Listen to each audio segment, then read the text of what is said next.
अखिलेश जी से आपकी क्या समस्या है?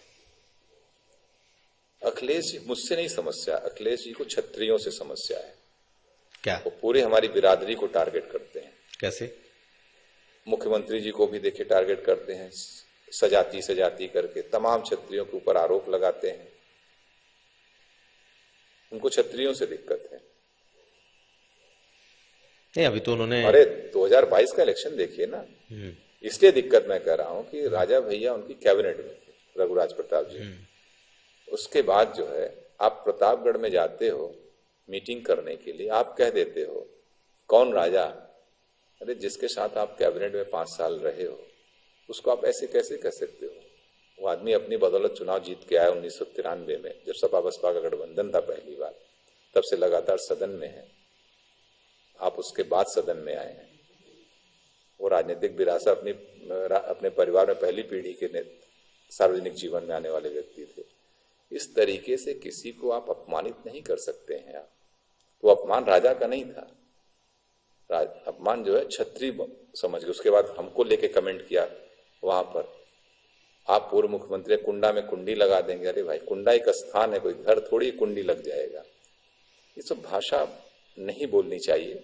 आप पूर्व मुख्यमंत्री रहे हैं, इसका मतलब हम ये मान के चले कि जब आप मुख्यमंत्री थे तो आपके मन आपने क्षत्रियों के खिलाफ काम किया, यही माने हम फिर तो। और जब आपको अवसर मिलेगा आप क्षत्रियों के खिलाफ काम करोगे। तो क्षत्रियों को तय करना चाहिए कि इनके साथ क्या करना है, रहना है कि नहीं रहना है। जब आप देगा 2022 में क्षत्रियों ने जवाब दिया था इनको, 400 सीट जीत रहे थे, इन्हीं के सब थे ना, हमारे तो थे नहीं। हमने कहा 3 सीट का है, 403 कर लिए होते अपना। लेकिन 24 में तो क्षत्रिय समाज ने अपनी पंचायतें शुरू कर दी और 2024 में बीजेपी की बहुत बुरी हाल हुई।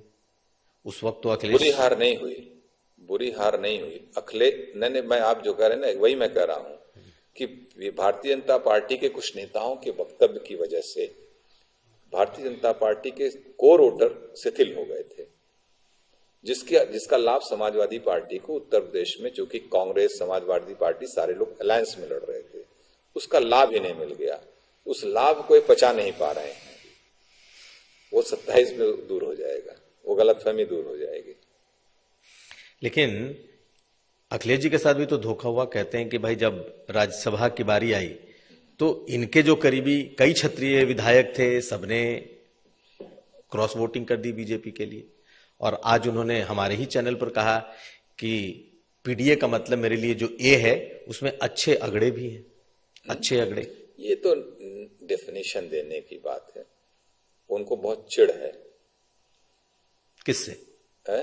किससे चिढ़ है? जो आपने कहा अगड़ों से चिढ़ है, तभी सब छोड़ के चले गए। उनको कुछ ना कुछ किए होंगे तभी है।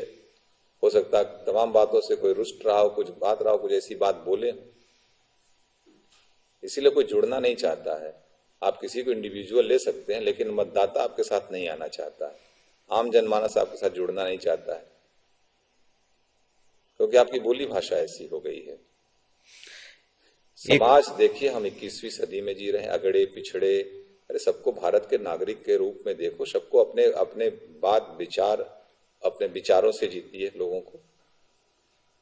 इस देश में कोई अछूत नहीं है, अब छुआछूत नहीं रह गया इस देश में। एक साथ उठते बैठते हर वर्ग के लोग हैं, एक साथ खाना खाते हैं, उठते बैठते। वो दौर 70 का दौर नहीं रह गया। भारत 21वीं सदी में चल रहा है। लेकिन ये जो है, जो इनकी बोली भाषा है, उसको पीछे ले जाने की बात करती है समाज को।